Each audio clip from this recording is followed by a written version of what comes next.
بسم اللہ الرحمن الرحیم الحمد للہ رب العالمین والصلاة والسلام علی رسولہ الکریم وعلی آلہ وصحبہ اجمعین رب اشرح لی صدری ویسر لی امری واحلل عقدۃ من لسانی یفقہوا قولی اما بعد۔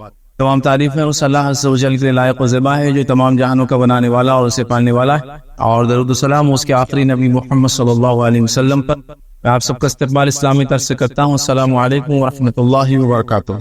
الحمدللہ، جیسا کہ آپ تمام کے سامنے اعلان کیا گیا تھا کہ ہم آج بھی جو ہے کل جو ہم نے ایک لیکچر کی سٹارٹ کی تھی یا ابتدا کی تھی سیشن کی، جس میں قرآن کا جمع اور تدوین ہم دیکھ رہے تھے، اور ہم نے یہ بات دیکھی تھی کہ قرآن 3 ڈسٹنکٹیو سٹیجز میں بہرحال جمع کیا گیا۔ لکھا تو نبی اکرم صلی اللہ علیہ وسلم کے زمانے میں کمپلیٹلی لکھا گیا، لیکن جب اس کو ایک کمپائلیشن ہوا، ایک بک فارم ہوا، تو وہ بعد میں 3 الگ الگ سٹیجز ہوئے، اور اس کی وجہ بھی ہم نے دیکھی کہ ایسا کیوں ہوا کہ نبی اکرم صلی اللہ علیہ وسلم کے زمانے میں ہی اس کو بک فارم میں کیوں نہیں بنا دیا گیا۔ پھر ہم نے اس کے 5 ریزنز دیکھے کہ وہ اس کو بنانا ممکن ہی نہیں تھا، اس لیے کہ وہی ابھی چالو تھی، اور جب تک وہی ٹرمینیٹ نہیں ہو جاتی، رک نہیں جاتی، تو اس کو ایک بک فارم دینا ممکن نہیں تھا، اس لیے کہ کوئی چیز قرآن کا پارٹ ہوا کرتی اور بعد میں اس کو باہر نکال دیا جاتا۔ کیوں کیسے انشاءاللہ اور بھی آنے والے لیکچرز میں اس کی اور تفصیلات انشاءاللہ دیکھیں گے۔ بہرحال تو اس کو ایک بک فارم میں جو بعد میں دیا گیا، اور عثمان ابن عفان رضی اللہ عنہ کے دور میں یہ بک فارم میں آ گیا۔ اب یہ بک فارم میں کیسا تھا، چونکہ میں نے وہ کتابی شکل کہہ دی، تو کچھ لوگوں نے کل بعد میں کوشچن کیا کہ بک فارم اس کا کیسا تھا۔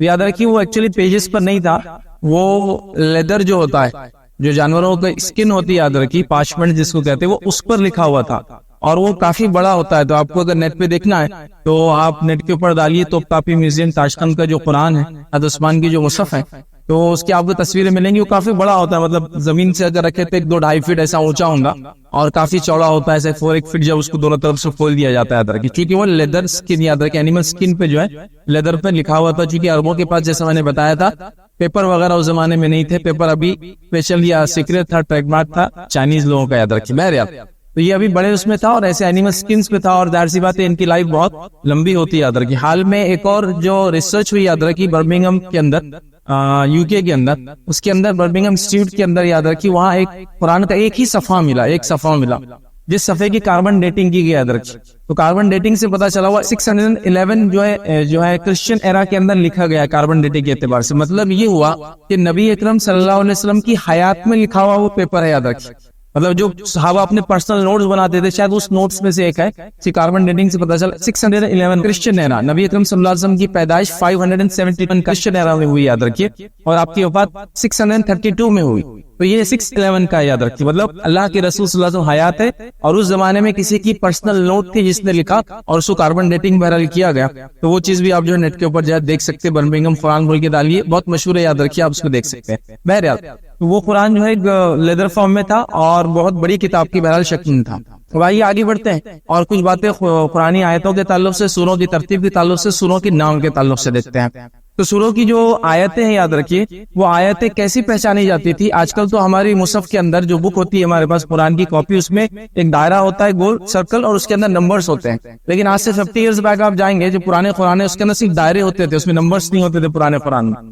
تو اس زمانے میں بھی جب طے کیا گیا قرآن کو لکھا جانا، تو آیت کو کیسے رکھیں گے، تو اس کو دائرہ بنا دیا گیا۔ لیکن آیت کیسے معلوم کریں گے، تو اس کے لیے نبی اکرم صلی اللہ علیہ وسلم جہاں رکتے تھے، چونکہ آپ بہت رک کر قرآن پڑھتے، ایک آیت پڑھتے پھر رک جاتے، تو جہاں رکتے تھے سٹاپ لیتے تھے، لوگوں نے اس کو دائرہ بنا دیا کہ یہاں آیت ختم ہوتی، یاد رکھے، اور اس کو ایک گول سے اس کو تشبیہ دے دی گئی۔ اسی کی بات یاد رکھیے علی رضی اللہ عنہ کا زمانہ، لیکن اب یہ جمع اور تدوین میں نہیں آئے گا، چونکہ ایک الگ سے پارٹ ہے۔ علی رضی اللہ عنہ کے زمانے میں یہ ہوا کہ لوگوں میں اختلاف ہوا نقطوں کے تعلق سے، نکات، تو پھر آپ نے جو ہے سوچا کہ اب کیوں نہ ایسا کر دیا جائے، اس کو نکات بھی لگا دیے جائے، اور اس کو نقطے لگائے گئے، یاد رکھیے۔ اور نکات کے لیے آپ نے جو ہے ابو الاسود نام آتا روایتوں میں، تفصیلات بہت نہیں ملتی ہے، کون تھے، تابعی تھے، لیکن کیا تھے وغیرہ، لیکن کوئی پوزیشن ہولڈ کرتے تھے اس میں۔ ابو الاسود کو یہ ٹائٹل مطلب وہ کیا گیا کہ آپ اس کو جو ہے نکات لگا دے، نقطے لگا دے، جو کہ فرنٹ بغیر نکات کے زمانے میں ہوا کرتا۔ آپ نے طے کیا کہ ایک اور زیادہ سے زیادہ 3 نکات کے اندر ہم بات کر لیں گے۔ تو جیسا کہ فے کے اوپر ایک نقطہ ہے تو آف پر 2 نقطے، ورنہ پہلے فے اور قاف ایک جیسے لکھے آتے خالی گول۔ اسی طرح یہ کے لیے 2 نقطے، تے کے لیے 2 نقطے، با کے لیے 1 نقطہ، نون کے لیے 1 نقطہ، یاد رکھیں، اس کے لیے طے کیا گیا کہ اس طرح سے ہم اس کو لکھیں گے اور نکات لگا گے. نکات کے بعد زیر زبر پیج بھی اس کے بعد کے کسی زمانے میں لگا گئے. اس کے بعد کے دور کے اندر یہ طے کیا گیا کہ قرآن کو اگر ایک مہینے میں پڑھنا ہے تو کیا کریں گے, تو کہا 30 پارے بنا دو. یہ نبی اکرم صلی اللہ علیہ وسلم کے زمانے میں یہ سب چیزیں نہیں تھی, تو کہا 30 پاروں میں ڈسٹریبیوٹ کر دو تاکہ 1 منتھ میں کسی کو ڈیسائیڈ کرنا ہے تو کر لے. اب وہ کیسے انہوں نے 30 کیا, اس کے آیتوں کے لینتھ پہ انہوں نے ڈیسائیڈ کیا کہ 30 ایسے ایسے ڈسٹریبیوٹ ہونا چاہیے. پھر اگر کسی کو قرآن جو ہے 7 دن میں پڑھنا ہے تو اس کے 7 منزلیں بنا دی گئی. منزل لکھا ہوتا ہے نا, وہ 7 ہے ایگزیکٹلی. وہ اس لیے کہ 1 ویک میں کوئی قرآن پڑھنا چاہتا تھا وہ پڑھ لے.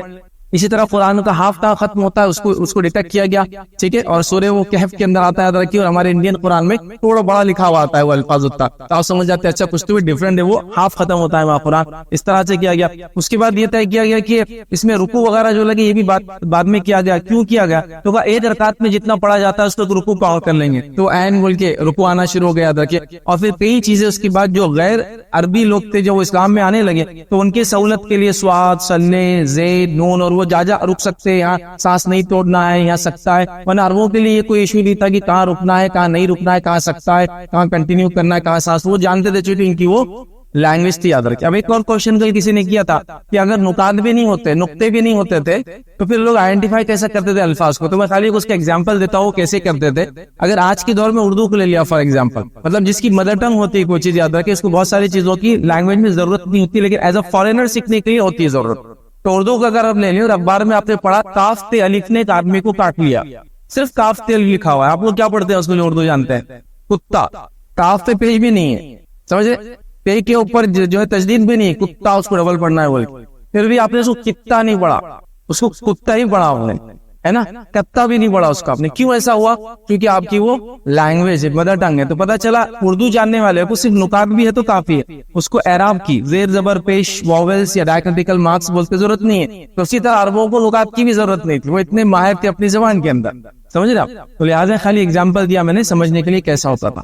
پھر اس کو نکات وغیرہ, رکوع اور باقی ساری چیزیں بہرحال مختصر میں نے ایکسپلین کی. اب آئیے قرآن کی آیتیں, میں نے بتایا کوئی ایسا ایک دائرہ لگایا جاتا, اس سے پتہ چلتا قرآن کی آیت یاد رکھی. اور یہ سب بات کے دور میں یاد رکھی, نبی اکرم صلی اللہ علیہ وسلم دور میں جہاں آپ سانس توڑتے وہاں اس کو آیت مان لیا جاتا, ٹھیک ہے. اب آیت کی شروعات اور خاتمہ یہ نبی اکرم صلی اللہ علیہ وسلم کی طرف سے, جو کہ جبرائیل علیہ السلام نے آپ کو بتایا تھا, یہ بات بھی آپ ذہن میں رکھیں. تو ہم لوگ اپنی طرف سے کہیں سے بھی قرآن کی کوئی آیت کو شروع اور ختم نہیں کر سکتے, یاد رکھیں, یہ بات بھی ذہن میں رکھیں. اسی طرح قرآن کی جو سوروں کا ترتیب اور ارینجمنٹ ہے, یہ بھی اللہ رب العزت کی طرف سے جو جبرائیل علیہ السلام کو آپ نے بتایا تھا, اور جبرائیل علیہ السلام نے نبی اکرم صلی اللہ علیہ وسلم کو بتایا تھا.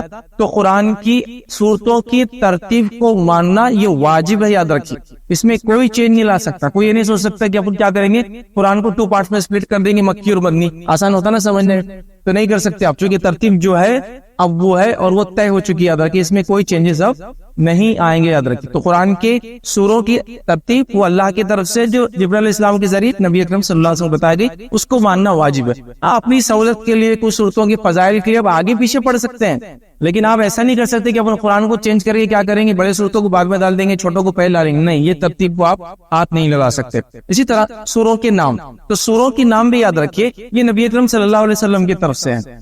لیکن اب ایک بیسک کوشچن ہے, کیا پورے سوروں کے نام آتے ہیں, مطلب حدیث کے اندر کہ یہ سورہ فلاں؟ نہیں آتے. یاد پھر آپ سوال کر سکتے ہیں ہم کو کیسے پتا چلا کہ پھر یہ اللہ کے رسول کی طرف سے, جب پورے سوروں کے نام نبی اکرم صلی اللہ علیہ وسلم حدیث میں نہیں بیان کیا کہ یہ سورہ فلاں, یہ سورہ فلاں. کچھ صورتوں کے نام ہے, سب کے نہیں یاد رکھیں. تو یاد رکھیے ایک اصول ہے, اصول یہ ہے کہ جب کوئی بات غائب کی ہوتی ہے, انسین کی بات کی جاتی ہے, اور کوئی صحابی اس بات کو بیان کرتا ہے, تو اس بات کو مانا جاتا ہے کہ نبی اکرم صلی اللہ علیہ وسلم اس نے سنا ہی ہوگا, کیونکہ صحابہ اپنے دل سے انسین کی باتیں نہیں کرتے تھے. تو سوروں کی جب نام صحابہ نے لیے کہ یہ فلاں سورہ, یہ فلاں سورہ, یہ فلاں سورہ ہے, تو اس سے ہمیں پتا چلا کہ انہوں نے اللہ کے رسول سے سنے ہی ہوں گے, تبھی انہوں نے وہ نام لیے, کیونکہ وہ اپنے دل سے کوئی نام نہیں دے سکتے تھے, یاد رکھیں. اسی طرح کچھ صورتوں کے ایک سے زائد نام بھی ملتے, یاد رکھیے, اور یہ بھی سنت سے ملتا ہے, ہم کو کچھ روایتوں میں ملتا ہے. جیسے مثال کے طور پر سورہ مومن اور سورہ غافر, سورہ نمبر 40 اس کے 2 نام ہیں. اسی طرح سورہ بنی اسرائیل, سورہ اسراء, سورہ نمبر 17 اس کے بھی 2 نام ہیں. اسی طرح سورہ فیل, سورہ علم ترا, اس سورت کے بھی 2 نام ہیں. اور بھی آپ کہہ دیں گے سورہ دہر, یہ ایک سورت ہے, اس کے 2 نام ہیں. یہ سورہ انسان بھی کہا جاتا ہے. تو بہرحال کئی ایسے صورتیں جن کے ایک صورت ہے اس کے 2, اور کچھ صورتوں کے 3, اور سورہ فاتحہ کو لے لے تو 9 اس کے نام آتے, یاد رکھیں. تو لہٰذا ایسا بھی اس میں ملتا ہے, یاد رکھیں. چلیے آگے بڑھتے ہیں.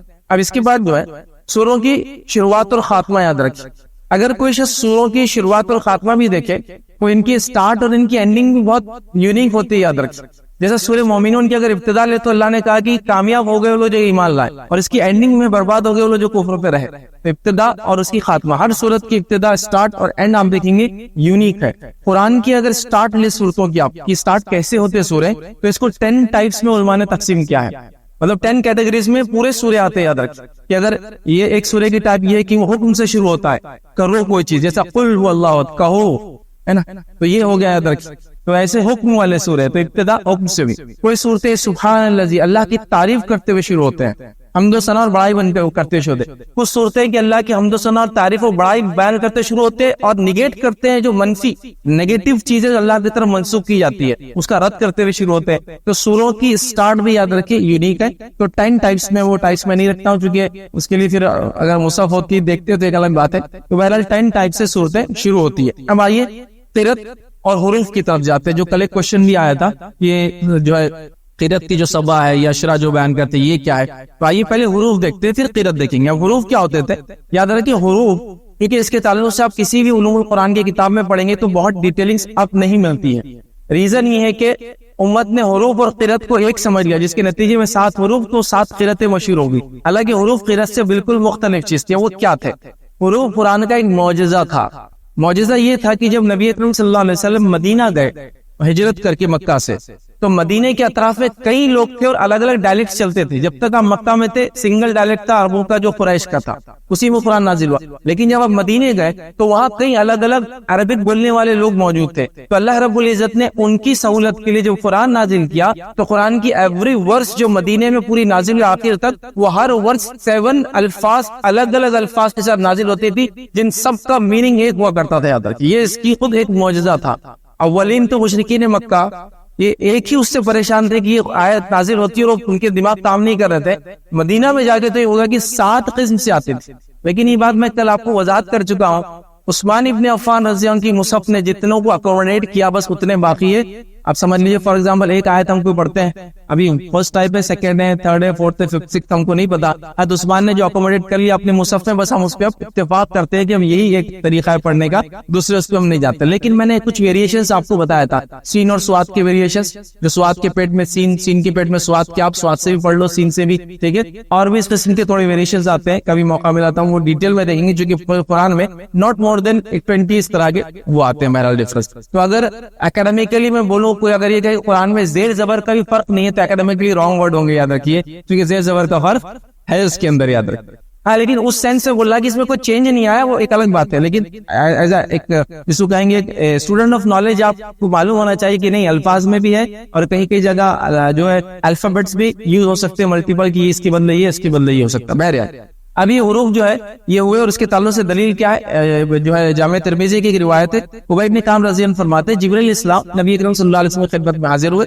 تو اللہ کے رسول کا جبرائیل میں امی قوم کی طرف بھیجا گیا ہوں، تو یہاں کچھ جو ہے بوڑھے لوگ ہیں، کچھ جوان لوگ ہیں، کچھ عورتیں ہیں، کچھ بچے ہیں.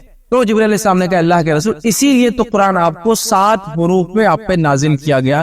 یہ صحیح حدیث ہے اور یہ اس کی دلیل ہے کہ قرآن میں 7 حروف موجود تھے. یاد رکھیے اب یہ کیا تھے، کیسے تھے، تو علماء کی الگ الگ ایکسپلینیشن ہے کہ یہ وہ 7 ڈائلیکٹس تھے جو زمانے میں عربی کی چلتے تھے. جیسا اردو ہمارے پاس ہے، اورنگ آباد کی اردو ہے، بیڑ کی اردو ہے، جالنا کی اردو ہے. آپ دیکھیے ڈفرنس، عثمان آباد کی اردو ہے. تو آپ جب بھی آدمی منہ کھولے تو آپ بولتے اچھا وہاں گیا گیا ڈائلیکٹ ہے یہ، حالانکہ اردو ہی یہ سب میں نے یہی بولیں گا، لیکن الفاظ کے ادا کرنے کے انداز سے آپ بولیں گے حیدرآبادی، یہ لکھنوی ہے، یہ مدراسی اردو ہے. ٹھیک ہے، ہم کیا اچھا مدراسی اردو ہے، تو آپ سمجھ جاتے ہیں. تو ڈائلیکٹ ہوتے ہیں. یاد رکھیے الفاظ سمجھے نا، میننگ سیم ہوتا ہے لیکن بولنے کا انداز بھی کبھی الگ ہوتا ہے اور کبھی لکھنے کا انداز بھی یاد رکھیے کچھ چیزوں میں الگ ہوتا ہے. یاد رکھیے ٹھیک ہے. تو یہ 7 حروف میں تھا قرآن. یاد رکھیے اور اس کی دلیل میں نے آپ کے سامنے رکھ دی. ریزن اس کے بہت سارے دیتے ہیں لیکن ایک اصل ریزن ٹیلنٹ بھی ہو سکتا ہے اور ایک معجزہ بھی تھا قرآن کا، کہ بتانا کہ محمد صلی اللہ علیہ وسلم جو میسج لائے وہ میسج اللہ کی طرف سے، چونکہ یہ خود سے شاعری نہیں کر سکتے تھے. رسول اللہ صلی اللہ علیہ وسلم نے پوری زندگی میں کبھی شعر نہیں کہا. یاد رکھیے کبھی نہیں، حالانکہ عربوں میں شعر کامن تھے. ایک روایت میں آتا ہے کہ اللہ کے رسول ایک مرتبہ ایک شعر کہا تھا، غلط پڑھا تھا اس کو بھی، اور حضرت ابوبکر کی تصحیح کی تھی کہ یہاں آپ نے یہاں چپ کر دیا. تو اللہ کے رسول شاعر نہیں تھے، شاعری نہیں کرتے تھے، بلکہ آپ نے اشعار کبھی پڑھے نہیں. حالانکہ صحابہ میں عمر ابن جو ابوبکر صدیق بڑے اچھے شاعر تھے.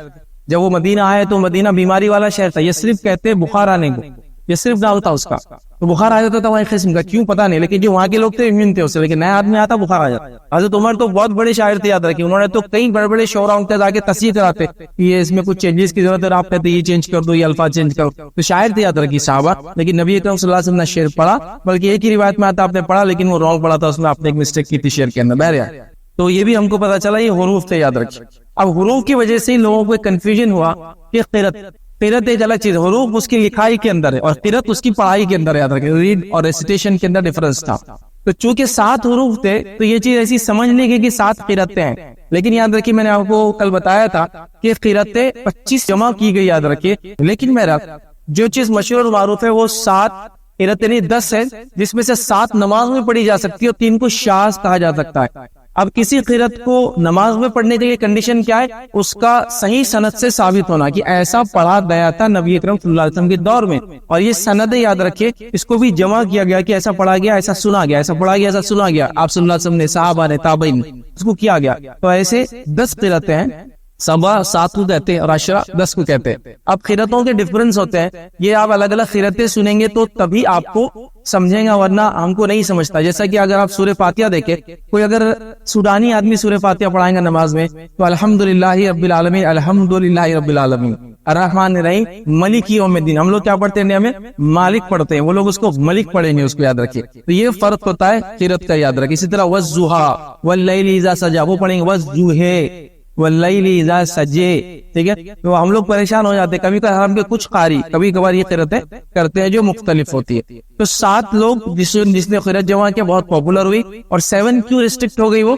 7 حروف سے 7 قرأتیں سمجھ لی گئی، لیکن قرأتیں کئی زیادہ ہوا کرتی تھی، لیکن قرأتوں کا تعلق سما سے تھا، سننے سے تھا، ریکارڈنگ نہیں تھی اس زمانے میں، تو لہٰذا جو ختم ہو گئی وہ ختم ہو گئی، اب اس پہ ہم کچھ کر نہیں سکتے، بحث یاد رکھے۔ تو آئیے 7 آتھنٹک قرأتیں کون سی چلتی یاد رکھیے وہ ہم دیکھتے ہیں۔ تو اس میں جو قرأتیں جتنی بھی ہے، اس میں ایک چیز یہ ہے کہ انہوں نے جس نے اس کو جمع کیا ان سے مشہور نہیں ہوئی، تقریباً قرأتیں ان کے شاگردوں سے مشہور ہے، یاد رکھیے۔ بس مختصر نام لیتا ہوں جو مشہور لوگ ہیں جنہوں نے قرأتیں جمع کی۔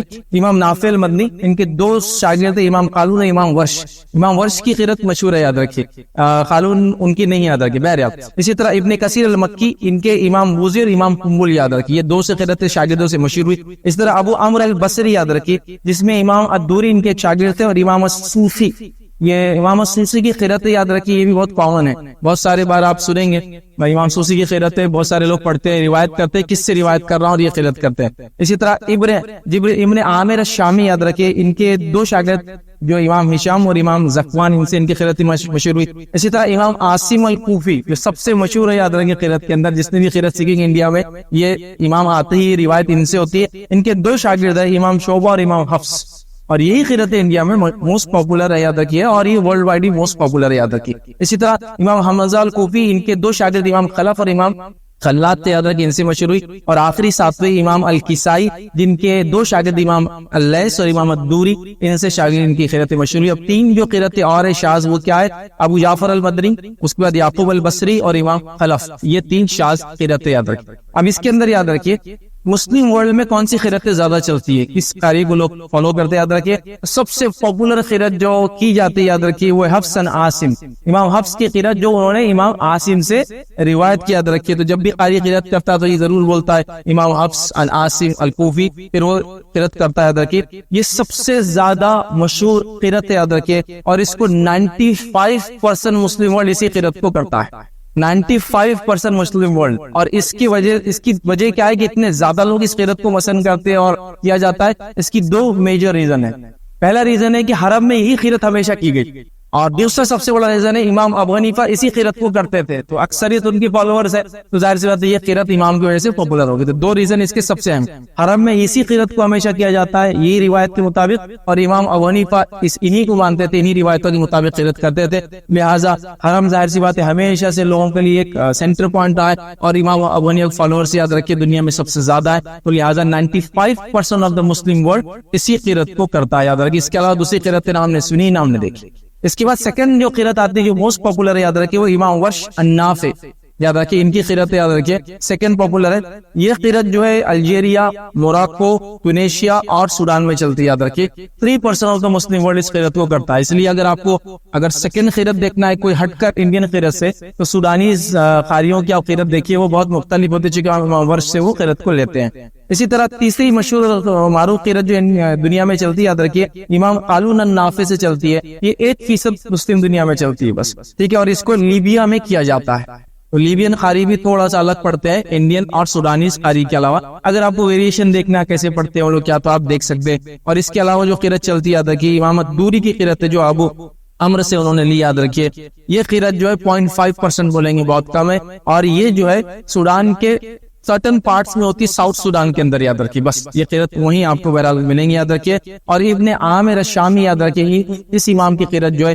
صرف یمن میں چلتی ہے، اور 1% لوگ سمجھو پورا یمن اسی قرت کو کرتا ہے. تو آپ کو اگر قرتیں مختلف دیکھنا ہے تو آپ حرم کے قاریوں کو دیکھ لیجئے، سوڈان کے نارتھ اور ساؤتھ کے دیکھ لیجئے، اور لیبیا اور یمن دیکھ لیجئے. تو آپ کو پوری قرتیں جو مشہور ہے ساری سننے کو انشاءاللہ عزیز مل جائیں گی، جس پہ تھوڑا تھوڑا ویریشنز اور ڈفرنس ہوتا ہے. یاد رکھیں ٹھیک. اب آئیے آگے بڑھتے ہیں. یہ کچھ باتیں تھی. اب ہم نزول کے تعلق سے کچھ باتیں دیکھتے ہیں، قرآن کے نازل ہونے کے تعلق سے. اگلا لیکچر جب ہم دیکھیں گے جو ہے اس میں وحی کی اقسام دیکھیں گے، ٹائپ، جس میں حدیث بھی آ جائیں گے انشاءاللہ، اس کی ڈیٹیلز بھی آئیں گی. تو اب جو باتیں دیکھیں گے نزول ہم دیکھیں گے. نزول کے تعلق سے کافی ساری چیزیں ہوتی ہیں جو لوگوں کو ڈاؤٹس ہوتے ہیں، اور میں پوری باتیں آپ کو ڈاؤٹس کلیئریفیکیشن کے اعتبار سے دے رہا ہوں. اور سبھی ماشاءاللہ آپ لوگ ٹیچر ہیں تو میں سمجھتا ہوں مجھے زیادہ ایکسپلینیشن کی ضرورت نہیں پڑ رہی ہے. تو آئیے نزول کے تعلق سے کچھ باتیں دیکھتے ہیں. قرآن نازل ہو رہا ہے، قرآن کا نزول ہو رہا ہے. یاد رکھیں تو قرآن کے نزول کے تعلق سے کچھ بیسک اور فنڈامنٹل باتیں ہم دیکھیں گے. یاد رکھیں قرآن اور پچھلی وحی، مطلب قرآن اور اس سے پہلے کی جو کتابیں نازل ہوئی، اس کے اندر 2 بنیادی فرق ہے. یاد رکھیں 2 میجر ڈفرنس ہے. یاد رکھیں پہلا ڈفرنس یہ یاد رکھیں کہ قرآن مختلف جسو کہیں گے رک رک کر وقت اور حالات و ضرورت کے اعتبار سے کم و بیش 23 سال اور کچھ مہینے تک نازل ہوتا رہا. جبکہ اس سے پہلے کی کتابوں کے بارے میں اللہ تعالیٰ کی سنت یہ تھی کہ وہ ایک ساتھ اتار دیتا تھا کتاب. اور یہی وجہ تھی جب اللہ کے رسول قرآن لا رہے تھے تو مشرکین نے یہودیوں سے سن رکھا تھا کہ قرآن تو ایک ساتھ آتا ہے، کتاب تو ایک ساتھ آتی. تو وہ سوال کر رہے تھے کہ یہ قرآن ایک ساتھ کیوں نہیں ہوتا. قرآن نے کہا جملہ تو واحدہ، مشرکین کے سوال کو ریپیٹ بھی کیا کہ انہوں نے کہا قرآن ایک ساتھ کیوں نہیں اترا. تو یاد رکھیے یہ سوال انہوں نے کیا کیوں بیسیکلی، حالانکہ ان کے پاس تو کوئی نبی نہیں آیا تھا مشرکین، انہوں نے یہودیوں سے سنا تھا کہ توریت ایک ساتھ آ گئی، انجیل ایک ساتھ آ گئی، سمجھ رہے آپ. تو لہٰذا انہوں نے یہ کوشچن کیا تو اللہ نے جواب دیا ہم نے اس کو اسی طرح کیا تاکہ اس کو ٹھہر ٹھہر کے نازل کرے اور نبی اکرم صلی اللہ علیہ وسلم کے دل کو تقویت پہنچائے اس کے ذریعے. ٹھیک ہے. تو لہٰذا قرآن اور پچھلی وحی میں نزول کے اعتبار سے ایک بنیادی فنڈامنٹل ڈفرنس یہ تھا کہ قرآن ایک ساتھ نازل نہ ہوتے ہیں، 23 سال میں اترا، اور پچھلی جتنی کتابیں آئی تھی، زبور ہے، توریت ہے، انجیل ہے، یہ ایک ساتھ اترتی تھی. موسیٰ علیہ السلام کا واقعہ آپ جانتے ہیں، آپ گئے تختیاں لے کر آئے اور قوم کو دیکھا شرک میں لگ گئی تو تختیاں آپ کے ہاتھ سے چھوٹ گئی کہ میں تو گیا تھا ہدایت لانے، قوم شرک میں لگ گئی. ٹھیک ہے. تو ایک ساتھ آتی. انجیل کا بھی یہ معاملہ ہے جو کہ ایک اچھی خبر تھی، اور زبور کا بھی یہی معاملہ ہے، صحف ابراہیم کا یہی معاملہ، اور دیگر اور جتنی کتابیں رہیں بہرحال ان کا یہی حال تھا. دوسرا میجر ڈیفرنس قرآن اور دیگر کتابوں میں کیا معلوم آپ کو؟ پچھلی کتابوں کا ذمہ، اس کی حفاظت کا ذمہ ان کے ماننے والوں پر دیا گیا تھا. یہودی راہبوں پر یہ ذمہ تھا کہ وہ توریت کی حفاظت کرے، یا احبار جن کو کہتے ہیں. اللہ نے وہاں ان سے وعدہ لیا اور انہوں نے وعدہ کیا تھا کہ اپنی کتاب کی حفاظت کرے. تو ایک دوسرا بنیادی فرق یاد رکھیے وہ یہ ہے کہ قرآن کی حفاظت کا ذمہ اللہ نے لیا ہے، اور پچھلی جو وحی آئی تھی ان کی حفاظت کا ذمہ کس پر دیا گیا تھا؟ ان کے ماننے والے علماء اور ربیوں پر یا احبار پر دیا گیا تھا. یاد رکھیے یہ میجر ڈفرنس ہے، صرف 2، پچھلی وحی جو نازل ہوئی اور قرآن کے اندر. یاد رکھیے. ٹھیک. اب قرآن کیسے نازل ہوا، اس کے سٹیجز کیا تھے نازل ہونے کے. یاد رکھیے تو قرآن کے اترنے کے اعتبار سے کئی سٹیجز علماء علوم القرآن کی کتابوں میں لکھتے ہیں. ہم کچھ اس میں سے میجر سٹیجز ہم یاد رکھے دیکھتے ہیں. پہلا اسٹیج قرآن کا یہ ہے کہ وہ کہاں لکھا گیا تھا. قرآن کہاں تھا؟ سب سے پہلے وہ لوح محفوظ پر لکھا ہوا تھا. اور وہ کب لکھا گیا تھا؟ ہمارے کریشن سے 50,000 ایئرز بیک.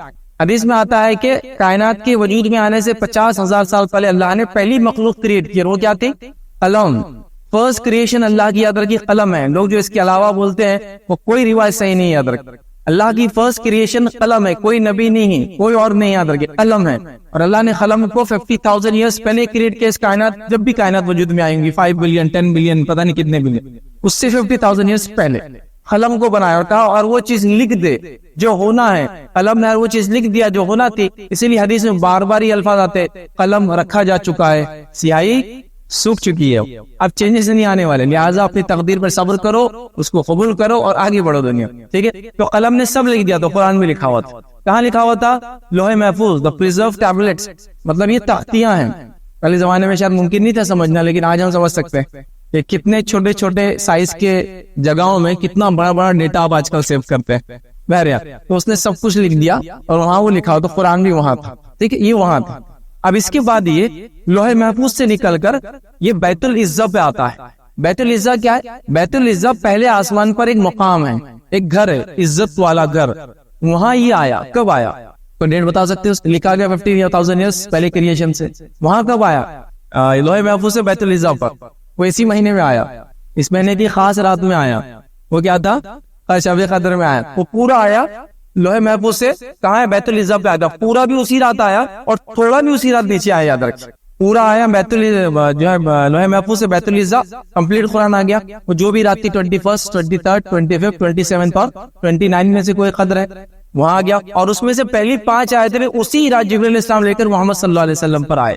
تو یہ ہوا اس کا سیکنڈ سٹیج. فرسٹ سٹیج لوح محفوظ سے بیت العزہ، سیکنڈ سٹیج بیت العزہ سے محمد صلی اللہ علیہ وسلم تک، یا بیت العزہ سے جبریل علیہ السلام تک، جبریل علیہ السلام سے محمد صلی اللہ علیہ وسلم تک. یاد رکھیں یہ قرآن اس طرح سے، اور محمد صلی اللہ علیہ وسلم سے صحابہ تک آ گیا. یاد رکھیں اس طرح سے اس کو ہم سمجھیں گے. اب جب ہم یہ سٹیجز دیکھ رہے ہیں تو قرآن جب نازل ہوا تو نبی اکرم صلی اللہ علیہ وسلم اور جبریل علیہ السلام یہ دو شخصیتیں ایسی ہیں جس پر نعوذ باللہ لوگ ڈاؤٹ کر سکتے ہیں. نان مسلم بھی ڈاؤٹ کر سکتے ہیں. اللہ پر کوئی ڈاؤٹ نہیں کریں گے، رب بھگوان ایشور کوئی ڈاؤٹ نہیں کرتا. لیکن جب بیچ میں کوئی میڈیٹر آ گیا تو غلطی ہونے کے چانسز ہو گئے اب چیزوں کے اندر. تو اب اس کے بارے میں قرآن نے کیسے یقین دلایا کہ قرآن میں کوئی غلطی نہیں. کیونکہ دیکھیے آیا جبریل علیہ السلام کے ہاتھ سے، اللہ رب العزت نے قرآن کے اندر اس کی وضاحت کی. جبریل علیہ السلام کا ایک ٹائٹل نیم ہے، کیا معلوم ہم کو؟ جبرائیل امین. یہ امانت دار فرشتہ، اس کی خصوصیت ہے. یاد رکھیں جبریل علیہ السلام کی چند نام ہے: جبرائیل، جبریل، الروح. الروح بھی ان کا نام ہے. جو سورہ قدر بیان کیا اترتے اس رات فرشتے اور روح. تو کچھ لوگ سمجھتے ہیں جو مر گئے لوگ ان کی روح، نہیں، اترتے اس رات شب قدر میں جبرائیل اور فرشتے، یہ میننگ ہے اس کا. تو الروح بھی ان کا ایک نام. اور اسی طرح جبرائیل امین کہا جاتا. تو ان کو تو ٹائٹل ہی امانت دار فرشتہ، جتنا دیا گیا، جیسے دیا گیا، جس کے لیے دیا گیا وہ پہنچ گیا. اب ڈاؤٹ کی ضرورت نہیں، ماڈرن ایج میں ڈاؤٹ کی ضرورت نہیں. آپ کا کریڈٹ کارڈ غلط جگہ نہیں جاتا ہے. کسی کا کریڈٹ کارڈ اگر آتا ہے یا چیک بک آتی ہے تو وہ غلط آدمی کو نہیں دیتے کتنا ویریفیکیشن ہو رہا ہے. تو یہ ڈاؤٹ کرنا ہے کہ جبریل سے کوئی مسٹیک ہوئی، سوال ہی نہیں، جس کی صفت ہی امانت داری. ویسے فرشتے اپنے دل سے کچھ کرتے ہی نہیں، جو اللہ کہتا ہے. پھر بھی اللہ نے ان کو ایک ٹائٹل دیا امین، امانت دار، کی ڈاؤٹ کا کوئی چانس نہ ہو آنے والے. ٹھیک ہے، لے کر آیا اس کو سب سے امانت دار فرشتہ. ٹھیک ہے، تو یہاں ڈاؤٹ ختم ہو گیا. اب اترا کس کے اوپر؟ محمد صلی اللہ علیہ وسلم. اور کہاں اترا؟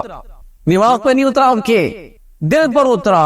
اب ذرا آپ تھوڑا دیکھیے، دل جو ہے انسان کا کشمکش کا مرکز رہتا ہے، اور دل اور دماغ کی سوچ میں کمپلیٹ ڈفرنس ہے. سائنس کیا کہتی ہے ابھی ہم بعد میں ڈسکس کریں گے. سائنس ہو سکتا ہے بعد میں بتائی چیز، لیکن آج ہم اس کو ڈیفرینشیٹ کر سکتے ہیں دونوں کی تھنکنگ کا. دیکھیے مثال کے طور پر ایگزامپل، ایک خاتون ہے یا ایک مرد ہے، کوئی مال میں چلے گئے اور کوئی چیز پسند آ گئی.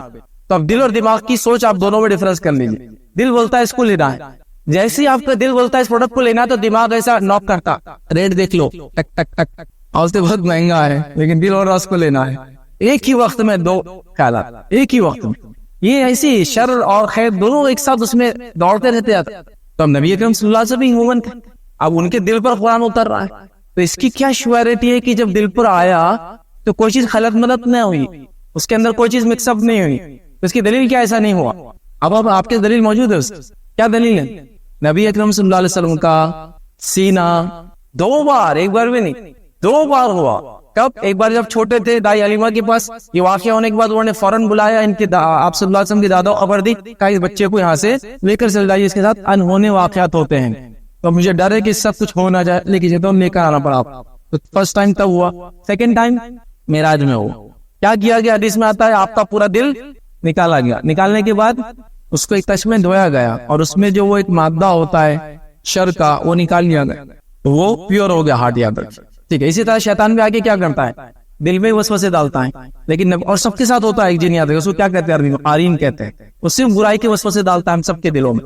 ٹھیک ہے، لیکن نبی اکرم صلی اللہ علیہ وسلم فرماتے ہیں میرے قارین کو اللہ نے مجھے اس میں غلبہ دے دیا اور وہ ایمان لے آیا. تو لہٰذا وہ مجھے کچھ نہیں بولتا مگر اچھائی کا، لیکن باقی سب کے خارج ہم کو وسوسے ڈالتے ہیں، برائی کی طرف، شر کی طرف، یہ سب ڈالتے ہیں ادھر، ٹھیک ہے. تو آپ کا دل وہ کر دیا گیا ادھر رکھیے، اور آپ کا دل نکالا گیا اور پھر ڈالا گیا ہے. ابھی بائی پاس سرجری دیکھیے تو آپ کو سمجھ میں آتا کیسا نکلتا اور واپس کیسے جاتا ہے. تو بہرحال ایک انڈیکیٹنگ تھا کہ یہ چیز ہو سکتی ہے، ہارٹ کے ساتھ ٹرانسپلانٹ ہو سکتا ہے، نکل سکتا ہے، واپس جا سکتا ہے، کیونکہ آپ کا نکالا گیا اور پھر واپس آپ کا ہارٹ نہیں لگایا گیا. بہرحال یہ واقعہ آپ کے ساتھ ہوا، تو وہ بھی ڈاؤٹ اللہ نے کلیئر کر دیا. پھر قرآن میں اللہ نے نبی اکرم صلی اللہ علیہ وسلم کے تعلق سے ایک بات اور کیا کہی سنی آپ.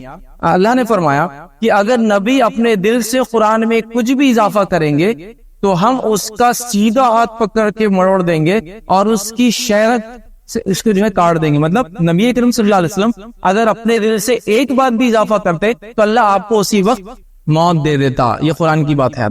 مطلب اللہ نے اس چیز کو بالکل بیان کر دیا کہ جو نبی لائیں بالکل خیر ہے، اس میں کوئی شر کا پہلو نہیں ہے، کیونکہ قرآن کے اترنے کا مرکز دل تھا. یاد رکھیے علی قلبک لتکون من المنذرین، قرآن نے کہا تیرے دل پہ ہم قرآن اتارتے تاکہ تو لوگوں کو ڈرانے والا بن جائے. یاد رکھیے تو یہ ڈسٹنکٹیو سٹیجز پہ قرآن اترا. اب یہ کیا حکمت تھی کہ قرآن دھیرے دھیرے 23 سال میں اترا؟ بس وہ دیکھ کے اپنی باتوں کو ختم کریں گے.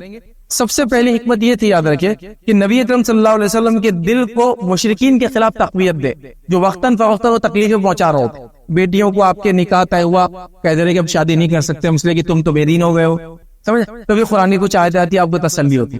کوئی تکلیف پہنچائی جاتی، مشرکین نسرے، آپ کے بچوں کا انتخاب لڑکوں کا، مشرکین نسرے کہہ رہے نعوذ باللہ اب تو دم کٹا ہو گیا، ابتر ہو گیا، آپ کی کوئی نسل باقی نام لینے والا کوئی نہیں رہا. پھر کچھ آیتیں نازل ہوتی ہیں، آپ کے دل کو تسلی ملتی ہے. تو پہلی وجہ نبی اکرم صلی اللہ علیہ وسلم کے دل کو تقویت دینا مشرکین کے خلاف. دوسری وجہ یاد رکھیے قرآن کا یاد کرنا اور سمجھنا آسان ہو. دیکھیے جب دھیرے دھیرے اتر رہا تھا تو یاد بھی آسانی سے کر رہے تھے اور سمجھ بھی آسانی سے رہتے صحابہ، یہ اس کا فائدہ ہوا. خیر یاد رکھیے نبی اکرم صلی اللہ علیہ وسلم کی سچائی ثابت کرنا 23 ایئرس میں ایک لٹریچر آتا ہے. یہ کوئی آدمی ایک مصنف ہے، آتھر ہے، اگر جو لوگ آرٹس وغیرہ یہ جانتے ہیں لٹریچر کیسے لکھے جاتا ہے، تو آتھر جب لٹریچر لکھتا ہے تو ایک حالت اور کیفیت میں چلے جاتا ہے. کوئی جا کے ہل اسٹیشن پہ رہنا تو اس کی ناول کا تھیم اور ساری چیزیں ویسی رہیں گی. اس کی ماں کی مرنے کے بعد ناول لکھا تو سارے اثرات غمگین اس پہ نظر آئیں گے. یہاں تک فلم میکر بھی آپ دیکھیں کسی کی موت کے بناتے گھر میں تو پوری روتی صورت فلم میں رہتی ہے، آپ سمجھ، تو اس میں افیکٹ رہتا ہے. آتھر کی حالات کا افیکٹ اس کے لٹریچر میں آتا ہے. اچھا آتھر نے کتاب لکھنا شروع کیا اور 23 سال لکھ رہا ہے، سمجھ لیں، تو کیریکٹر بھی چینج ہوتے ہیں. آپ وہ چھوڑیے، فلموں کے سیکوئل جو بنتے ہیں نا اس کو مسٹیک کر دیتے ہیں، ہیرو کا کپڑا ویلن اور ویلن کا کپڑا ہیرو بن لیتا ہے. یہ جو چیز دکھتی ہے اس میں مسٹیک ہوتی ہے، جس کو اتنا اسکروٹنائز کیا جاتا ہے وہاں مسٹیک ہوتی ہے. 23 سال میں لٹریچر لکھا گیا. تو آدم پہلی بار بھی تھے تو میل تھے اور ایک پروفٹ تھے، اور جب ختم بھی ہو رہا تو آدم میل تھے اور ایک پروفٹ تھے. یہ اس کا معجزہ یاد رکھیے 23 ایئرس میں. اگر کسی کو دیکھنا ہے تو کسی لٹریچر کو دیکھے تو اس میں لکھا ہوا تھا یہ کتاب مصنف نے لکھی تو ایک اس کا شروعاتی حصہ 10 سال پہلے لکھا، بعد میں 20 سال بعد لکھا، نتیجہ کچھ ڈفرنس آ جائے گا تو آپ اس کو سمجھ لیں، اس کو آپ کو بیچ میں میچ کرنا پڑتا اس نے کیا کیا گڑبڑ کیا. تو یہ ایک شاہکار تھا اپنے آپ میں، ایک نمونہ اور معجزہ دیکھنے والوں کے لیے کہ یہ اللہ کے رسول حق ہے، کیونکہ یہ کتاب 23 سال میں لکھی گئی اور ایک مسٹیک اس کے اندر نہیں ہوتی. ٹھیک ہے، اسی طرح جو ہے نبی اکرم صلی اللہ علیہ وسلم کی صداقت بھی ہوتی ہے اس سے کہ آپ نے کچھ ایسے واقعات اور حالات بتائے جو آپ کے زمانے میں آپ کو کوئی ایکسس نہیں تھا کہ وہاں بتائے. حالانکہ بائبل موجود تھی اور بائبل میں کچھ چیزیں تھی لیکن وہ غلط تھی. جیسا بائبل کے اندر جب بھی مصر کا ذکر آتا ہے تو ہمیشہ فرعون لکھا ہوا آتا ہے، دا فرعون جو ہے ایجپٹ، جبکہ قرآن نے دیکھی تمیز کی. قرآن نے کہا عزیز مصر اور فرعون مصر، مطلب جو یوسف علیہ السلام کا واقعہ بیان کیا تو کہا عزیز مصر، مطلب ڈائنیسٹی الگ تھی ان کو، فرعون نہیں. فرعون یہ جو ہے ٹائٹل تھا ایسا مغل، ٹھیک ہے، تو ٹائٹل تھا تو کہا عزیز مصر. اور اس زمانے میں اگر ہم دیکھیں ہسٹوریکل تو ہائیکوس بول کے ڈائنیسٹی حکومت کرتی تھی. فراؤ تو آئی نہیں تھے، فرعون آئے نہیں تھے، سمجھ رہا. اور یہاں کا فرعون مصر. تو بائبل نے دونوں کو کیا کہا؟ فراؤ فراؤ فراؤ. یوسف علیہ السلام کے زمانے میں فراؤ، موسیٰ علیہ السلام کے زمانے میں فراؤ. قرآن نے دونوں میں فرق کیا. تو بائبل موجود تھی، اس کے باوجود بھی نبی اکرم صلی اللہ علیہ وسلم نے وہ مسٹیکس نہیں کی. مطلب آپ نے کسی سے کاپی نہیں کیا، یہ آپ کی صداقت کی، آپ کے سچے نبی ہونے کی بہرحال یاد رکھیے دلیل تھی. اسی طرح جب اسلامی شریعت گریجول مینر میں آئی، تھوڑی تھوڑی کر کے آئی، تو صحابہ کے لیے جو ہے عمل کرنا آسان ہوا اور ہم کو اس کے اصول ملے کہ پہلے عقائد آئے اور پھر معاملات اور دیگر چیزوں کے بارے میں احکامات آئے. پہلے عقیدہ آیا، توحید توحید توحید توحید. 13 سال تک صرف عقیدے بات ہوئی. اس کے بعد مدینہ جانے کے پھر روزہ اور باقی نماز آ گئی تھی مکہ میں، لیکن اس کے بعد روزہ اور زکوٰۃ اور ساری چیزیں پھر اس کے بعد ہوئی اور ساری چیزیں ہوئی. تو بہرحال گریجول آنے سے ہم کو طریقہ بھی ملا، پہلے عقائد اور اس کے بعد دیگر چیزوں پہ پھر ہم جو ہے عمل کریں گے، جس کو کہیں گے لاز، حلال حرام وغیرہ، یہ سب چیزیں بہرحال ہوئی. تو یہ چند باتیں تھی بہرحال جو ہم نے جو 2 پارٹ میں ایک لیکچر رکھا تھا قرآن کا جمع اور تدوین، اس کو ہم نے دیکھا. نیکسٹ لیکچر میں ہم جب بھی جمع ہوں گے، ڈیٹ شاید وہاں لکھی ہوئی آ رہی ہیں تو اس میں انشاءاللہ عزیز ہم جو ہے نیکسٹ لیکچر میں وحی کے اقسام دیکھیں گے، اور اس میں یہ دیکھیں گے قرآن کے علاوہ بھی کیا کوئی وحی ہے، اور اگر ہے تو کہاں ہے اور کیسی، انشاءاللہ جس کو دیکھنے کی بہرحال کوشش کریں گے۔ اسی بھی اپنی بات کو ہم ختم کریں گے۔ اللہ رب العزت سے دعا ہے کہ اللہ سبحانہ تعالی ہم کو اللہ اپنی کتاب کے پڑھنے والا، اس کو سمجھنے والا اور اس پہ عمل کرنے والا بنائے۔ ہم تمام کے لیے قرآن کا پڑھنا، سمجھنا اور عمل کرنا آسان کرے۔ جب تک ہمیں زندہ رکھے اسلام و ایمان پر زندہ رکھے، خاتمہ ہمارا ایمان پر ہو۔ وآخر دعوانا ان الحمد للہ رب العالمین۔ سبحان ربک رب العزت عما یصفون وسلام علی المرسلین والحمد للہ رب العالمین۔ جزاکم اللہ خیرا کثیرا۔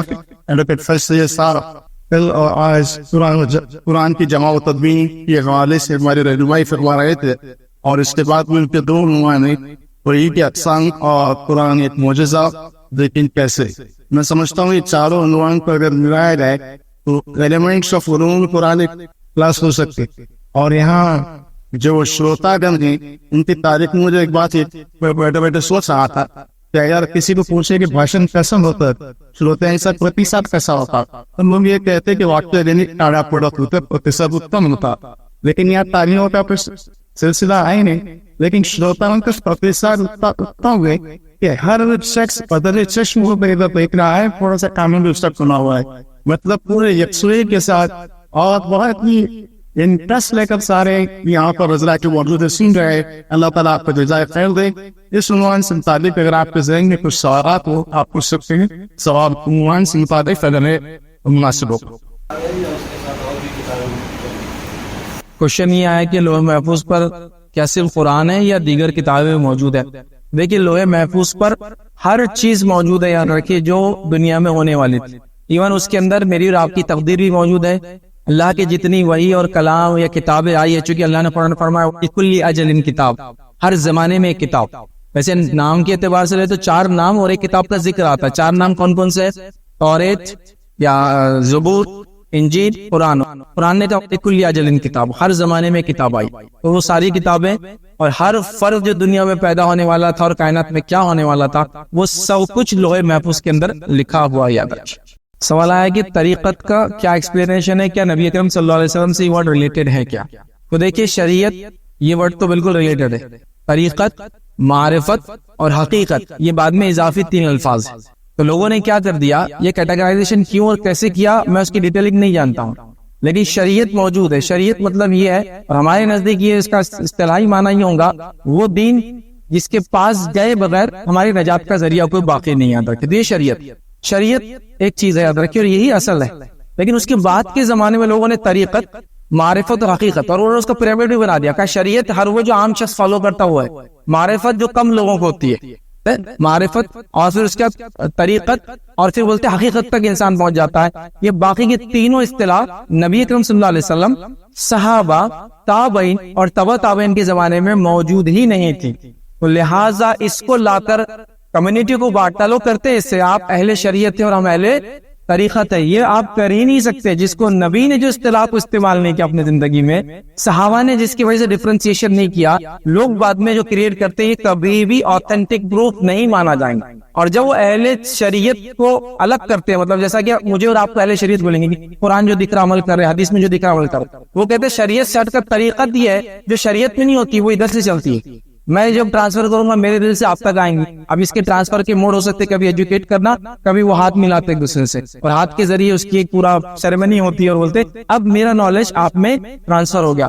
ایسا کام نبی اکرم صلی اللہ علیہ وسلم کب کیوں کرے تھے کہ بتائیے کہ ابوبکر یہ طریقت ہے جو میں تمہیں دے کے جا رہا ہوں، اور ابوبکر نے کہا عمر یہ طریقت ہے میں تم کو دے کے جا رہا ہوں، اور عمر نہیں ہے، صحابہ میں تابعین میں نہیں، تابعین میں نہیں ہے، اس کے بعد کی جنریشن میں بھی نہیں، تو لہٰذا لوگ کیٹیگرائز کرتے اس سے شریعت، طریقت، معرفت، حقیقت۔ یاد رکھیے ایسا نہیں، شریعت ایک چیز ہے، شریعت میں جو چیز ظاہر ہے وہ ظاہر ہے، اس پر عمل کرنا۔ چونکہ لوگوں نے طریقت، معرفت اور حقیقت میں بہت ساری چیزوں کا زکوٰۃ آپ کو دینا ہے، صدقہ آپ کو کرنا ہے، نماز آپ کو، ہم لوگ چونکہ اس سے اونچے چلے گئے تو یہ ڈیفینیشن نہیں تھے، اور اس چیز کو ہم لوگ جو ہے سمجھے۔ اور بہرحال چونکہ یہ کوشچن آیا تھا، میں یہ بھی آپ سے کہوں گا کہ کسی بھی چیز کو آپ کو دین میں سمجھنا ہے تو آپ آتھینٹک پروف تک جانے کی کوشش کیجیے، اور فرسٹ 3 جنریشن میں یہ چیز ہوئی کا دیکھنے کی کوشش کیجیے۔ میں سمجھتا ہوں بہت ساری چیزیں جو بعد میں ہم نے آ گئی انشاءاللہ اس کا جو ہے خلاصہ ہو جائیں گے۔